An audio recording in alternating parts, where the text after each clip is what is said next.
Bonjour chers amis, je profite d'être dans un haut lieu de l'histoire de l'Empire du Siam pour vous parler de ma vision de la méditation dans les troubles psychologiques et en général dans la vie quotidienne.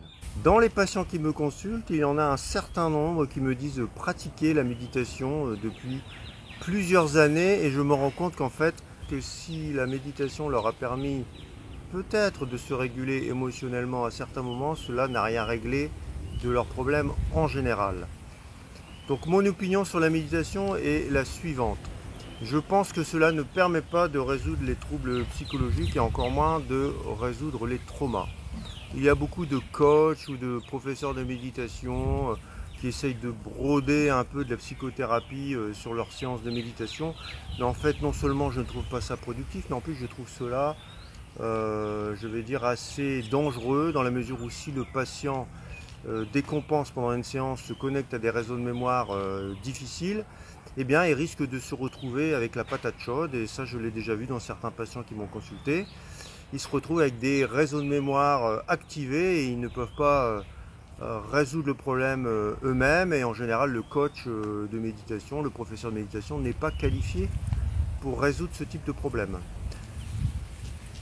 Ce que je conseille en général, c'est de retraiter ces traumas à travers des thérapies pleine conscience comme le MDR, le NTCV, neurotraitement des traumas par le champ visuel, la psychothérapie sensorimotrice, encore rare en France, et le DBR, Deep Brain Reorienting, qui est une thérapie que j'ai découverte et que j'introduis en France prochainement.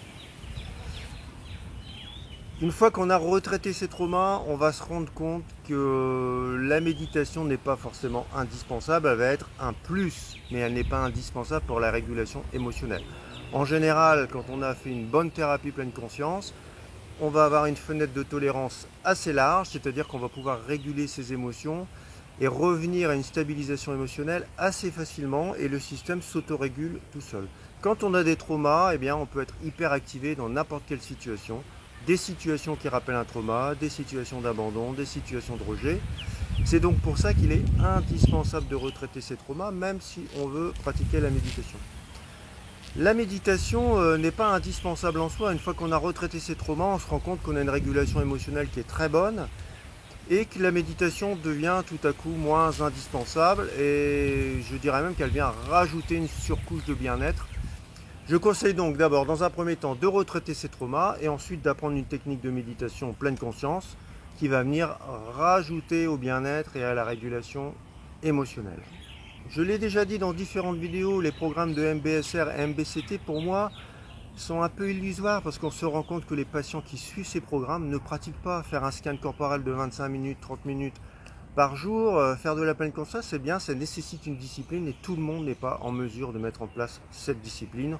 On a toujours des excuses comme pour le sport, de ne pas pouvoir faire et de reporter à plus tard et finalement on va culpabiliser parce qu'on n'arrive pas à s'astreindre au programme. J'ai des patients qui ont suivi des programmes MBSR, MBCT et en général ils laissent tomber au bout de quelques semaines. C'est très rare les gens qui arrivent à continuer à pratiquer régulièrement.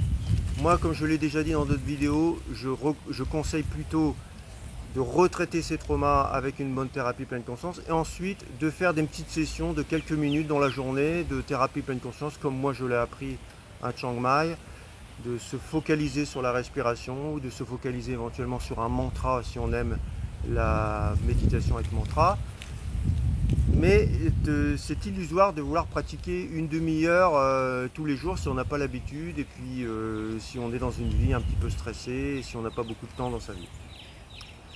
Je conseille d'ailleurs plus aux patients de consacrer du temps au sport et éventuellement de faire par-ci par-là des moments de pleine conscience, mais pour moi le sport reste fondamental. Maintenant, pour les gens qui sont anxieux, tendus, ils remarquent souvent que la méditation ne leur permet pas d'obtenir un état de détente. C'est pour cela que les gens qui ont des tensions corporelles, de l'anxiété, je vais plus leur conseiller de la relaxation type training autogène de Schulz, qui d'ailleurs contient une dimension de pleine conscience. Et ensuite, si on a envie de rajouter des moments de pleine conscience, on peut le faire à travers le yoga, sur des étirements, ou au quotidien sur des gestes simples, quand on boit son café, quand on boit son thé. Enfin, il y a déjà beaucoup de gens qui ont écrit ou fait des vidéos sur le sujet.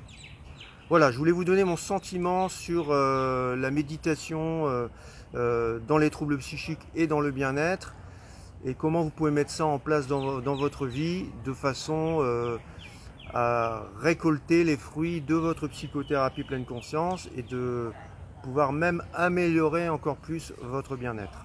Si vous avez une expérience du MBCT et du MBSR, vous pouvez m'en faire part dans les commentaires et je vous invite à vous abonner. À bientôt.